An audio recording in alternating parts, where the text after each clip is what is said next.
করেছেন সেটা আসলে ব্যবসায়িক লেনদেন, এছাড়া আর কিছু নয়।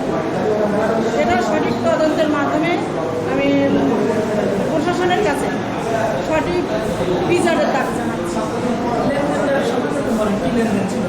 লেনদেনটা ব্যবসায়িক লেনদেন ছিল। এখানে নাবিল গ্রুপ থেকে শাহনাজ কবির টিপু আন্ডার রেটে গম নিয়ে সেটা ব্যবসায়ীদের কাছে বিক্রি করার জন্য ব্যবসায়ীদের কাছ থেকে আছে টাকা নিতে। সেই সূত্রে জনি এন্টারপ্রাইজ এবং মেসার্স মফিজ ট্রেডিং শাহনাজ টিপুকে বিভিন্ন সময়ে নগদ ক্যাশের মাধ্যমে মানে 4 কোটি 20,50,000 টাকা এটা সম্পূর্ণই ব্যবসায়ী।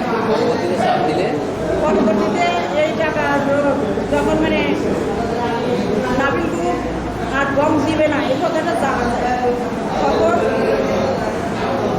জনি এন্টারপ্রাইজ তার পাওনা টাকা আদায়ের জন্য চাকরি দিয়ে টিপুকে চাপ দেয় এবং সে চাপের মাধ্যমে টাকাটা দিতে মানে বাধ্য হয়। এটাকেই তারা চাঁদাবাজি বলে